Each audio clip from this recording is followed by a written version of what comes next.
Welcome back. Welcome back to pod number 4. And today we have quite the motley crew.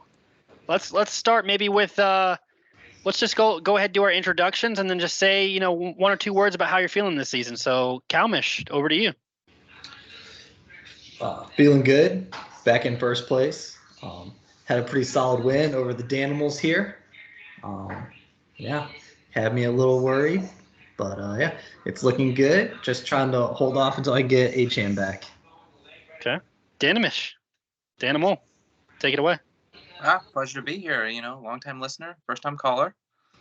So, been a little here below looking to write the OPD. Okay. Nameless Malice. Yo, what it do? It's great to be here. It's taken a bit too long to get your guys' current champ on this podcast. Okay. The year we try to forget, but we keeps getting reminded. And Absolutely. I have to say, today is a special pod because I would consider Dan and Corey maybe some of the most hated members, or some would consider the villains in the league. And I guess today we're going to give them their piece to really see, do they deserve the hate? What do they have to say about that? So we're going to get into that a little bit more. But to get started, we've missed a couple weeks, and I said I wasn't going to do a pod until I won. And guess what, baby? I finally won that game. So the pod is alive. Yes, it wasn't against the 12th place person in the league. Yes, but I'll take what I can get. Top scorer. But let's go through. Maybe Cam, you wanna run us through some of these? Anything that sticks out? I know you're on here a couple times, so it might be hard to watch. But run us through here and see and tell us which ones stick out the most, or any updates. So Connor, I'm sure if you have him, it mattered a lot, but it wasn't big news for the rest of the league. Richardson, I guess not massive news, but season-ending shoulder surgery, and he had potential to be a league winner, I think. Acham was on freaking fire. It's actually a 6-week, I think, IR he was out for. He'll come back week 10. I mean, he was still the number, a top 10 running back through multiple weeks, even when he hadn't played. That's how on fire he was. Justin Jefferson, probably, I would say, the biggest one on this list. Number 1 overall pick in the league. Definitely had league winner potential. Tannehill out. It's a waste of my time. Jerome Ford definitely matters to Gabe. I feel like he was kind of on and off in terms of his quality play for you anyway. I do think it's potentially that he's not out for as long. Dawson Knox, blows up Kincaid's stock, but the Bills, man, what is up with them?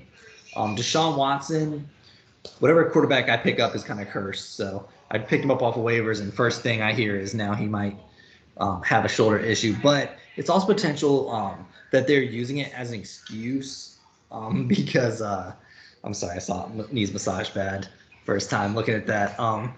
But it's potential that the team is using it as an excuse for why they sat him without an injury. So it's a possibility that it's just smoke and mirrors.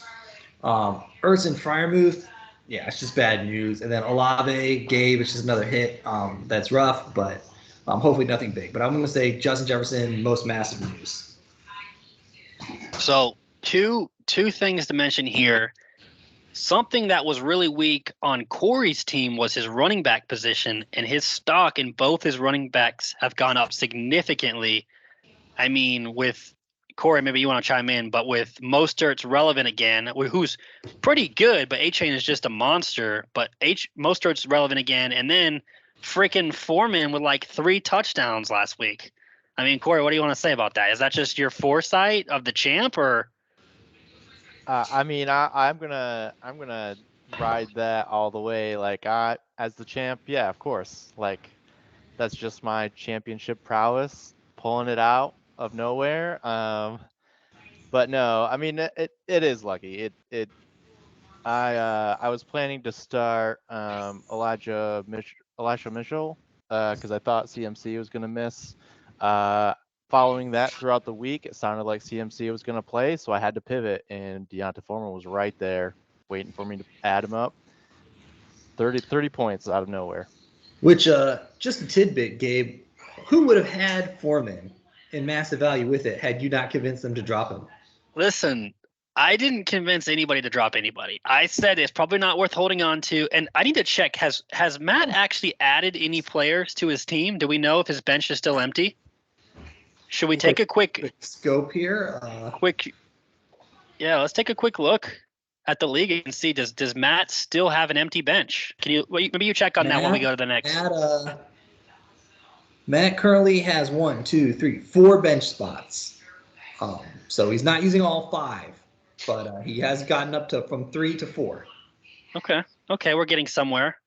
I thought it was funny to mention that both Dad's tight ends are on IR. It's just like not like super relevant, but pretty random. And then I liked the Chris Olave fastest all season. He's been all season, and then Dan added the new Henry Ruggs here. But Kincaid should be huge. Who had Justin Jefferson? Was that Madison? Madison. Which we'll get into a little bit more, but Madison has like wheeled and dealed to like a top position. Super frustrating, even with him having Justin Jefferson gone. And then Dan, you've kind of come back and gotten relevant again. You had your 2 guys finally come off IR. Probably the most injured team.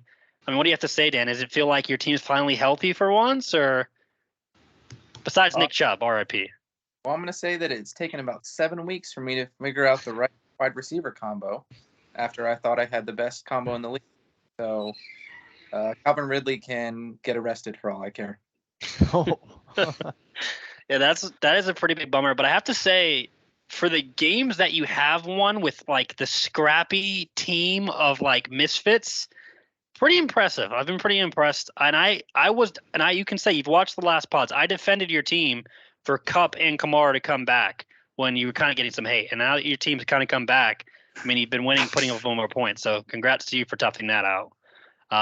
Let's go into league rankings. Maybe Dan, you want to take this and then give us your 2 cents after you kind of go through here? Yeah. So Cam handed me my lunch money this week and took the top spot. I got Corey. I think we should call him the Faceless Malice, just for the podcast tonight. And then Madison put big numbers. Lorenz, I think I got a sneaking suspicion Lorenz showed some of his true fantasy colors this week because, when Josh Allen doesn't put up 40 points, it's harder to win. And then we got Bowser and Nelson just hanging out in the middle. We got Dwayne, we got the brother back. Then you got me, and then you got Jared and Gabe and Derek all at 2 and 5, 2 and 4. 2 and 5. We don't have to go into specifics. We don't have to go that deep into specifics. So what stands out to you here, Dan? I mean, do you think this is a right indication of where people should be? Is this what you foresaw in your double champisms? I mean, I don't see a lot of double champs up there. I maybe see one in the top 3, but I mean, we got a single champ, we got 2 no champs up there. I mean, where are the double champs? I'd see a double champ in last right now. I mean, is this finally the fall for the double champs?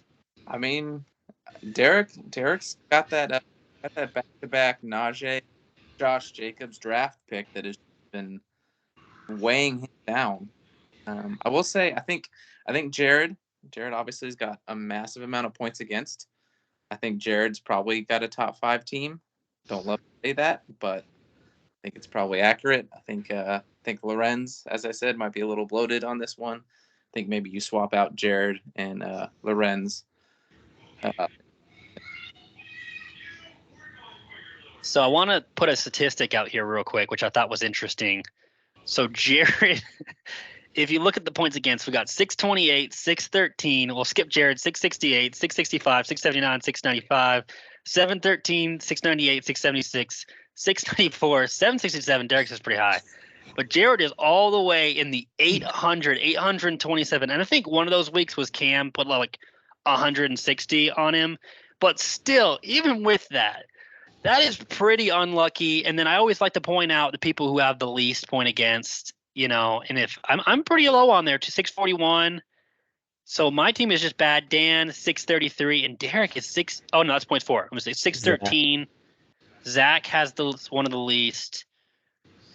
So you always like to point that out as like, is it some element of luck to what they're doing? Maybe, but man, Jared has been pretty ridiculously unlucky.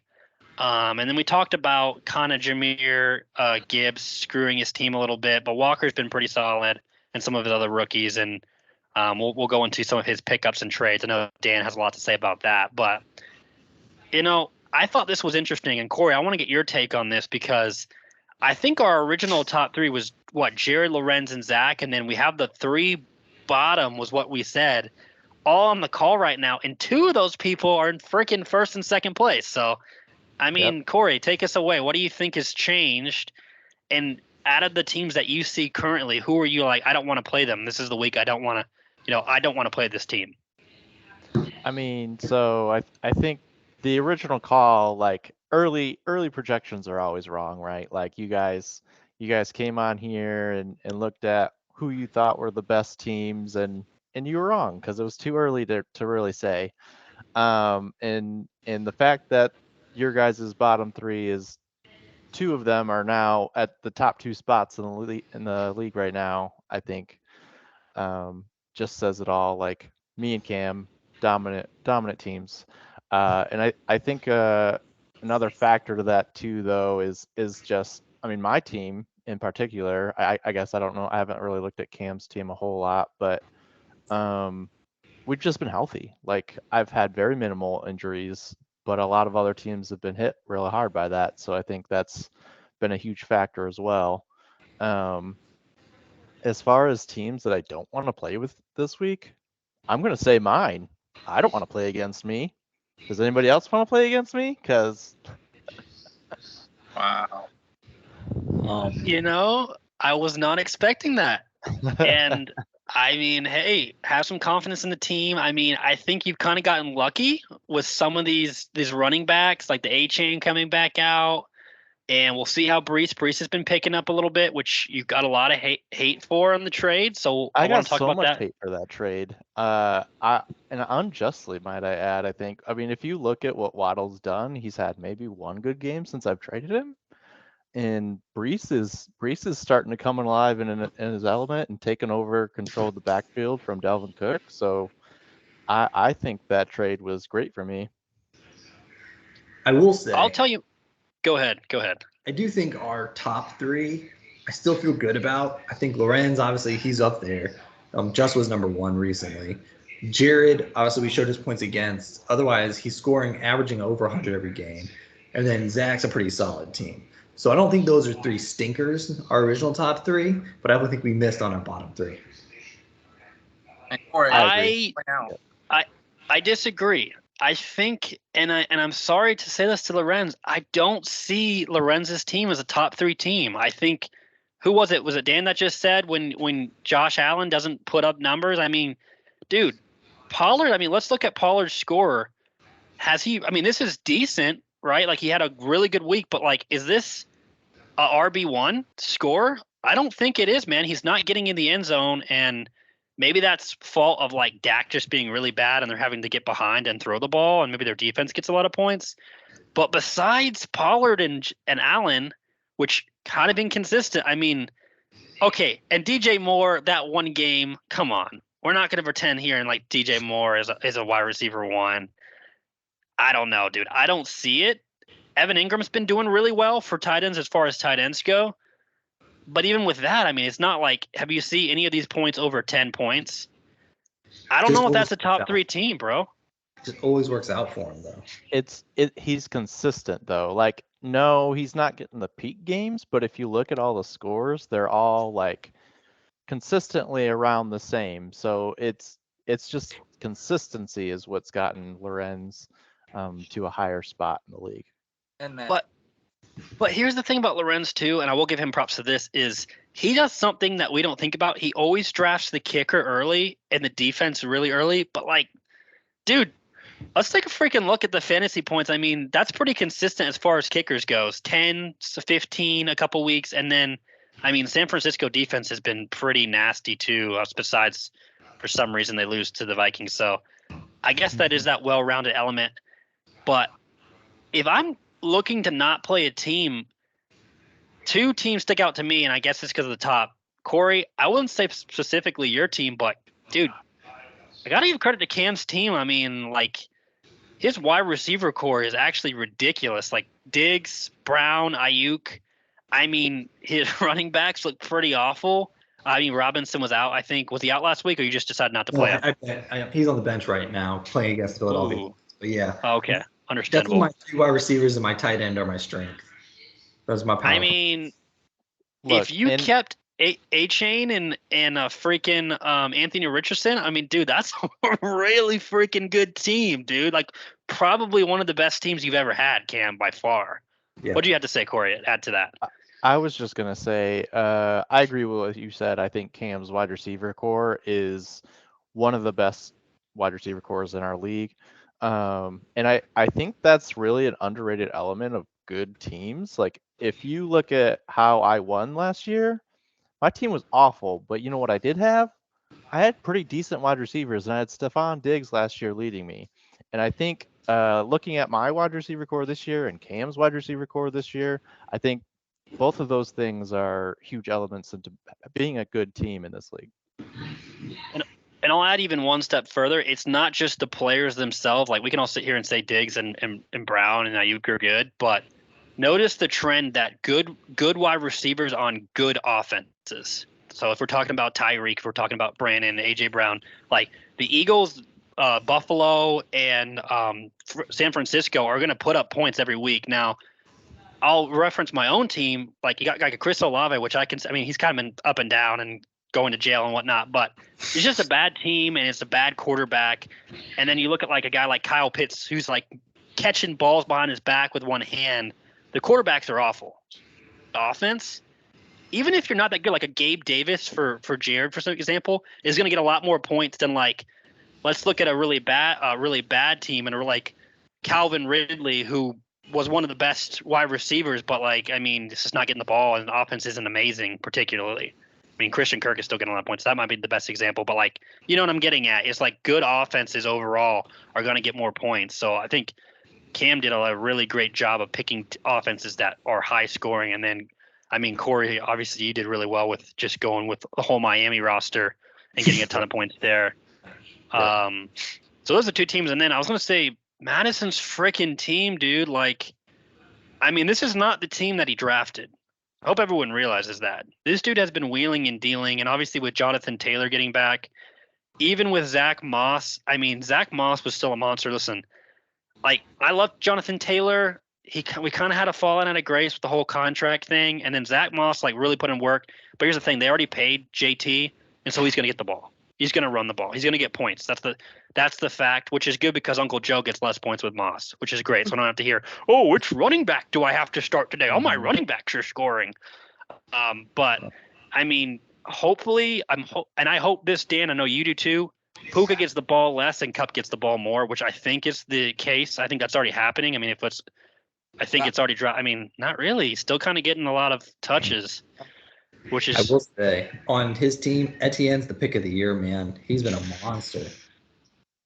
I mean, look at these last 3 games, dude. Yeah, Etienne's been huge for his team. I think you're right though, Gabe. If you look back at Puka's schedule, the past 3 weeks have been kind of pretty good for him, but it's gonna get a lot harder. Dallas, Green Bay, and then he goes through a bye week, but. That is true. Yeah, and I think he should get the ball less overall. Right. And then we're going to talk more about this, but dude, I think Thielen right now, and correct me if I'm wrong, I think he's like one of the top fantasy wide receivers. I don't think he's like top 3 or top 4. But dude, I mean, Corey, I know you traded him away. Obviously, there's got to be a little bit of a sore spot. I mean, no one would have thought this dude, he's what, 33? 33 years old? Mm-hmm. I think he's the same age as Julio Jones, who's coming back on the Eagles. But, like, this dude is, like, the only one catching touchdowns for Carolina right now. I mean, well, and it's all in crazy. garbage time, too. It's not even like, game on the line. It's like they're losing. Thielen's the number 7 receiver on the year. Yeah. Oh, he's number 7? Number 7. I definitely low-key regret the trade a little bit, but at the end of the day, you do need a quarterback, and so I'm still banking on CJ Stroud giving me points that I wouldn't otherwise have. So yeah, there is that. Rounding out your team a little bit more, but yeah, I think I hate to say it, but Madison's team is not one that I would particularly want to play. But I mean, Dan, what do you think? Is when you look at these lineups, is there a team besides, or do you echo that, like Cam and Madison, or maybe Corey? Who are you like? I really don't look forward to playing them. And I know you catch me on a big bye week, by the way. Screw you, but Oh yeah, I'd say Madison's team's hot right now. I don't know that it's going to continue because I don't think Etienne's going to score 2 to 3 touchdowns a game every game. But I think right now he's riding a wave. okay, that's fair. Well, we've talked about this a lot, but let me go through quickly remaining budget, and then we'll go to the hot topic of the trades. So I pretty much considered, and I switched to teal instead of yellow because yellow was hard to see. But I pretty much consider anyone over 40 fab right now pretty decent. Honestly, even 30 fab pretty decent. I mean, we're pretty far, and really the only thing we're doing right now is just catching off of injuries, like backups off of injuries right away. But Cam, he's got his one remaining buck for emergencies, that one remaining dollar, just in case he needs something. Zach 0, Jared still got 16, which is actually surprising for Jared. I still got a decent amount. Thank you, Lorenz, for that trade. Corey, you still got 5. Borderline blue, but I think it's not bad. And Lorenz got 10. Bowser 29, pretty safe. And then, I mean, the old man and then Dan, the penny pincher, 79, 55, 68, 66. I mean, Dan, you've missed out on some pretty big fab deals that you could have used, especially in the running back space. Is there regrets on the fab that you've held out, or do you feel good about the fab you have left? What's the plan with your fab? Well, I can bid $17 and outbid half the league. Oh, So man. I'm okay with that. I wish I had bid on Achan, but I don't think I was going to outbid Cam on that one. Yeah, that was 69. Who are you gonna get, Dan? Who's worth 17 left in the league? I don't know. There's not much. Everybody has like RB 4, 5, 6. There's nobody. Actually, Yeah, I mean, now I did want to mention I'm saving that $17 to pick up Zach Chardonnay. there you go. That Jared finally dropped, right? That would bother him so much. Can I just point out one thing, Gabe? Yeah. If you look at the teams that have spent up, I think it kind of correlates with who some of the top teams are. Like the teams who haven't spent as much are kind of closer to the bottom. Except for Derek. Except for Derek, who, Derek had a really bad draft. And he tried to salvage. I think the Purdy pickup for Derek, even though he bid, no one else bid, was pretty good. And honestly, Jordan Addison is actually really good. I think he had Addison and drafted him. And Pickens. I look at Derek's team. Let's just take a second. This is a last place team, and he's barely putting any points. But I look at this team and I'm like, this is actually a pretty solid team on my book. Purdy, who besides last week kind of coming up, but pretty solid. Addison is now with Jefferson being gone, getting all the catches. Maury Cooper, which is hard because there's so much hurt, still a great wide receiver. Pickens has been actually pretty solid. This last couple weeks, 17, 19, 10. It's just Josh Jacobs as well. And the Pacheco's been great. And Laporta's been an amazing tight end. Is it Josh Jacobs that's screwing him? A couple good weeks with Josh Jacobs. I don't understand. Do we think Derek is rightly so a 12th place team, or has he just gotten unlucky?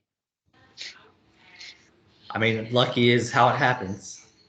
I think if I had to pick a team to start turning things around, Derek would be my top pick. I think this team is not bad. I think he could definitely get some wins here down the stretch.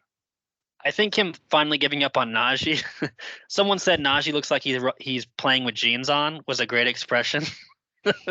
Dude is ridiculously slow, which came out of nowhere. But in the time that we have left, I wanted to go through, and I'm going to read the trades out, and then let's just go down the line if someone wants to particularly jump in on who you think won the trade. And I know Corey's been all over the map on the trades, but we'll try to stay non-biased as possible. So we got Madison and Corey. We got the CJ Stroud plus the Boyd for Thielen and Howell. I think we can all agree that Madison won that trade, unless, I mean, Corey, I know you really needed a quarterback. Even I will say I think Madison won the trade. Okay. I'm hoping down the stretch it benefits me, but I think he won the trade.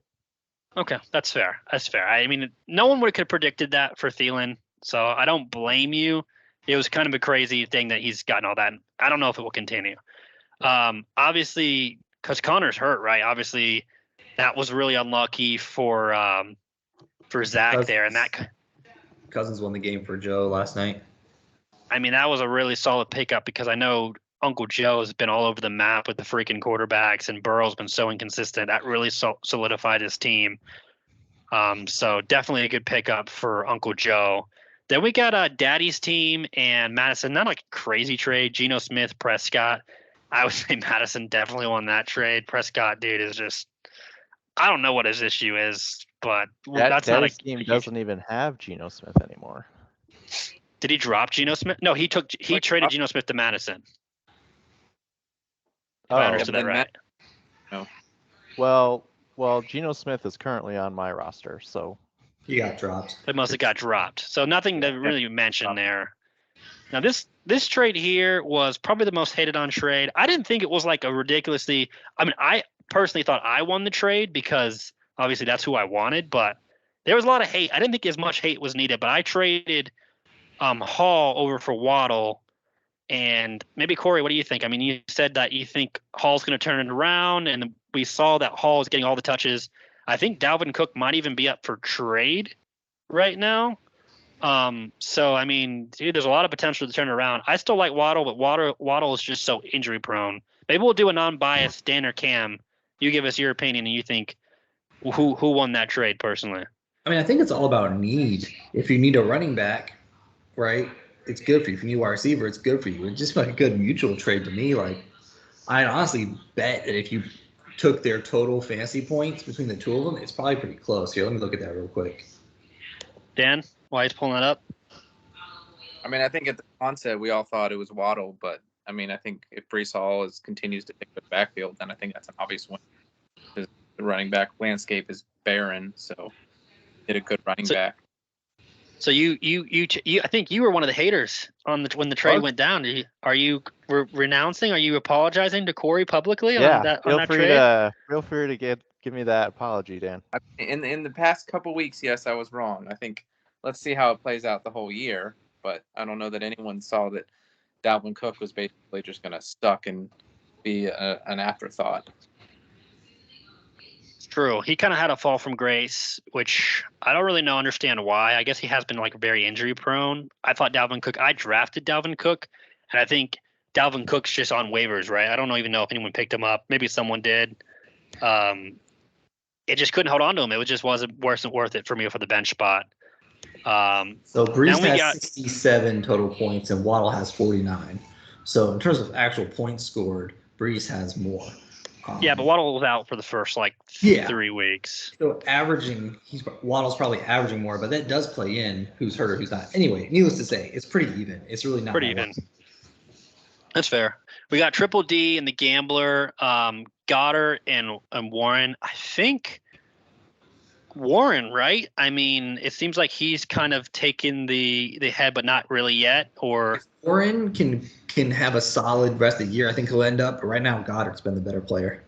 Yeah, they've really getting the ball. Yeah, and as far as tight ends go, I mean, it's like pretty barren out in the tight end world. So maybe we'll give that to Jared. I don't know. And then controversial trade, which, at first I would say Matt was winning, and then they've kind of gone back to the normal. But we got Madison and Marquise Brown for Breece Hall, which obviously we saw that I traded, plus Rice and 90 Fab.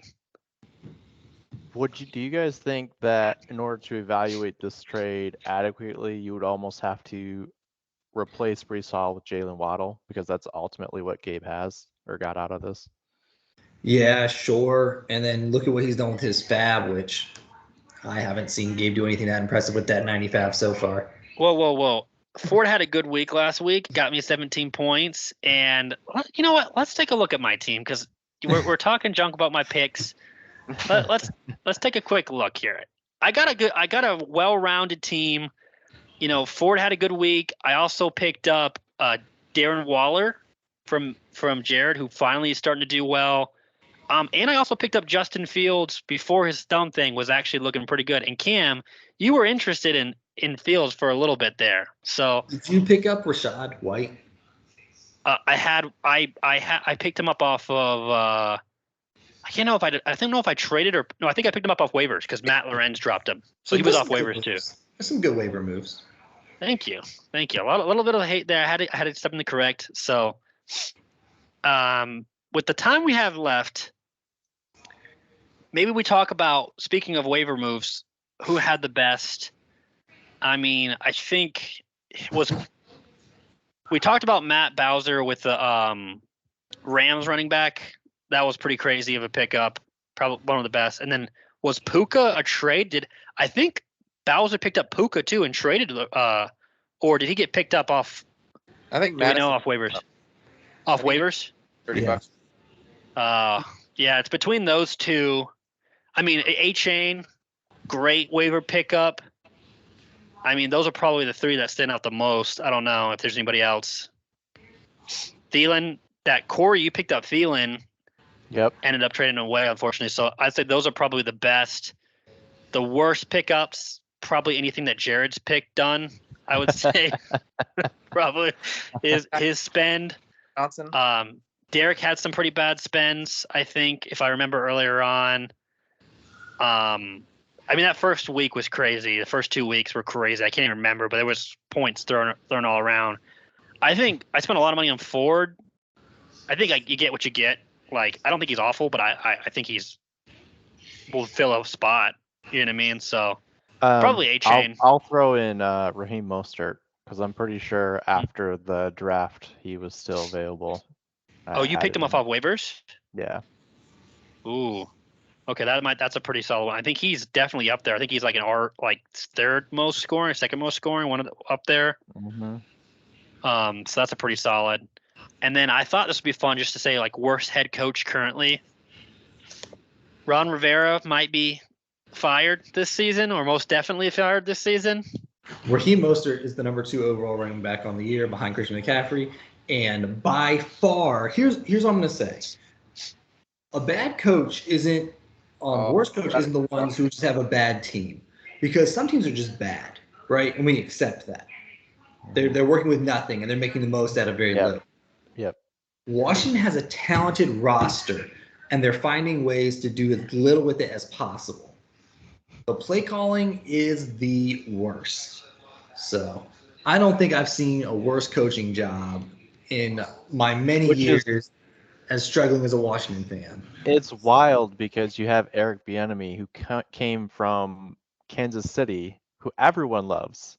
Everyone thinks Kansas City's amazing. So it's like, WTF, Eric Bieniemy, what's going on? Cam, did you see that Washington was bringing in Urban Meyer for an interview? Stop it. I definitely think Ron's up there, but someone who has a really great team, tons of potential, and then like can't connect the dots. Freaking, I hate watching Arthur Smith. I hate watching his team. I hate the way he uses his players. They're winning games. He wins games, but like it's like easy games that he could win by a lot. Like, for the talent that he has, is just so bad, man. It's just painful to watch. Like, I hate watching his team. I mean, you could put Sean Payton up there. I mean, kind of crazy how bad he's done. He'll probably get axed because they can't really get rid of Russ Bus. So I think definitely some bad coaches up there. I'm gonna nominate Brandon Staley as well, just because the Chargers roster is too talented, and we're 2-4, something ridiculous. 2-5 now. It's just stupid. That is kind of crazy with what you have. I mean, you do have one big injury, but for wide receivers, running back, one of the best quarterbacks, that's pretty bad too with talent they have. Now, I want to spend the last couple minutes, and then we're about to end up here. Maybe 2 minutes each, 3 minutes each. Non-biased.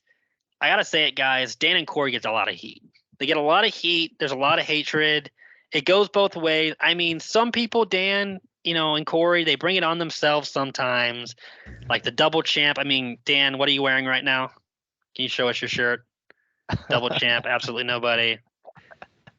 Clearly trying to make a statement. And then we got Corey saying he's the only team he doesn't want to face. Some cocky things to be said, but Corey, let's start with you. I mean, do you deserve all the hate that you get?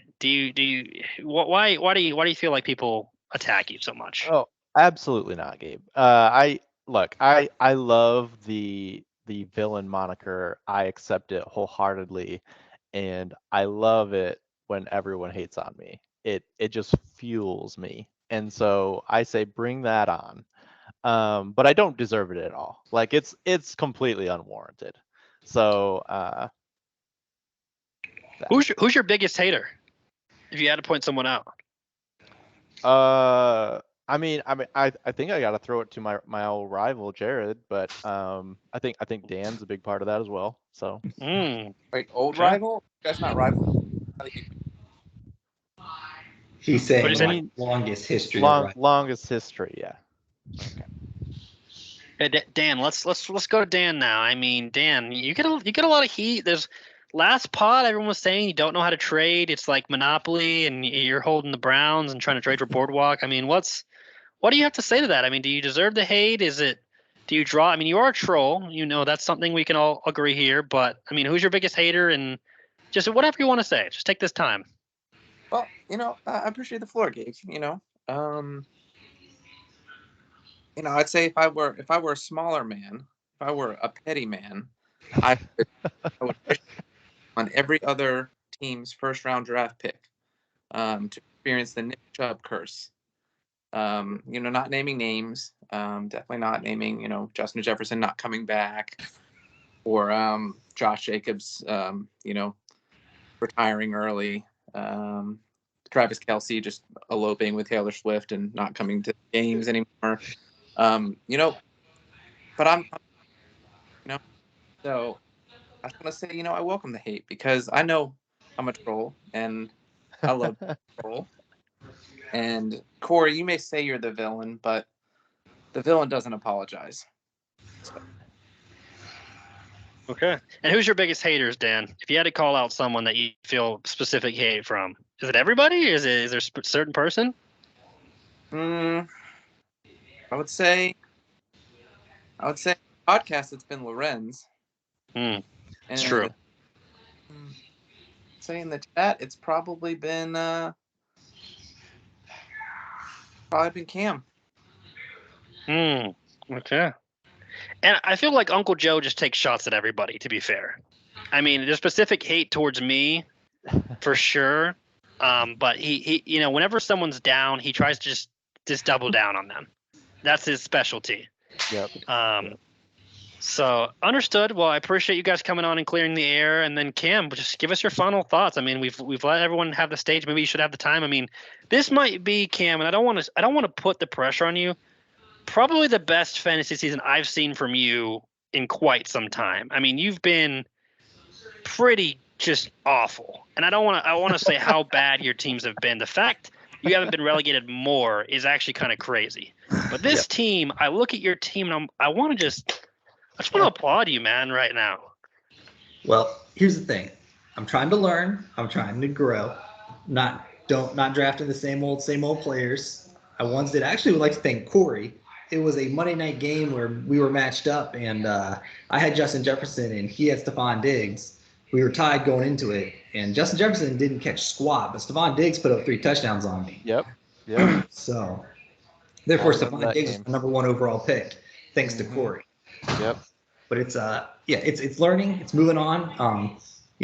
I did blow my fab, but I did wait a few weeks before I made my move. So, yep, I appreciate it, and we all get our fair share of hate in the league. It's a bunch of trolls, but it's been fun. If we get some more pods, Gabe can string some wins together. I hope so too. And I'll say, if we had to do a trend setting for giving up the old ways of the running backs, I mean, really, you and Corey kind of led that charge on drafting the wide receivers first and not going the legacy, like running back and picking those wide receivers over potential better running backs. I mean, I guess I'll give you guys that trend. Do you think that's a fair statement that you guys have kind of led that trend in that way? Yeah, I know last year picking Justin Jefferson number 2 overall got a little bit of hate and jaw drops, but it worked out for me last year. And then going back-to-back wide receivers this year, it's been solid for me as well. So. Okay. And I'll end it here saying, guys, I mean, it's funny that time, me versus Uncle Joe. I mean, listen, have I pretty much lost every game to Uncle Joe? I think so. But here's the thing, guys. I'm feeling good about this week.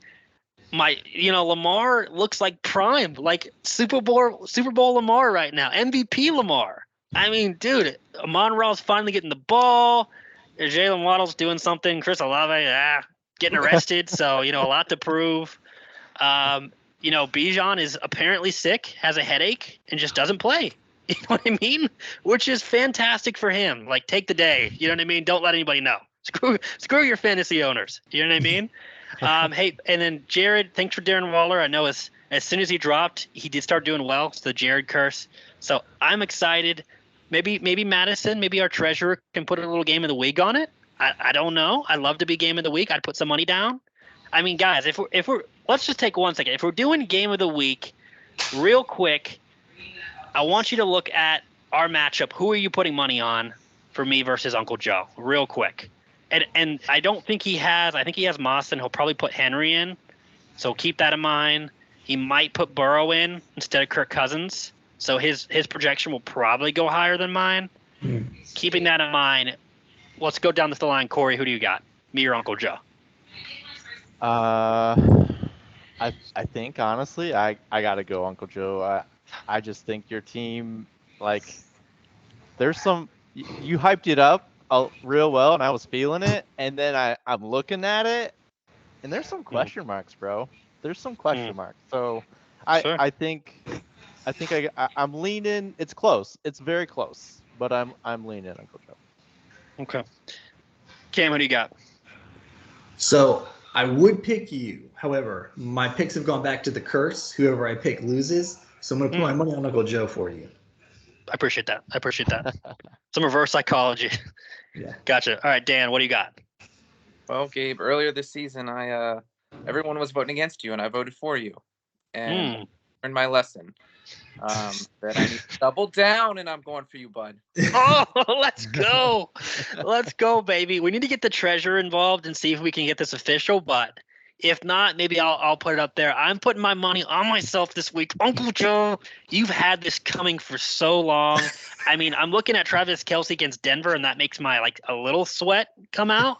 Yep. But man, I Uncle think Joe. that's the tipping line for me too, Gabe. Is Travis Kelce against Denver?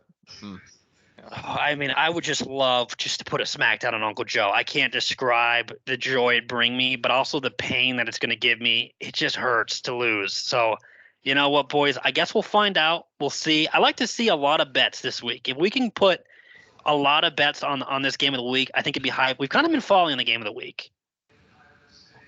We need to get our degenerate gamblers back. We need Cam in there who's consistent, Jared who's consistent. Dan, I know you pinched the pennies. We need to get you on the game of the week this week. Corey, we need to get you on the game of the week this week. That's all I ask.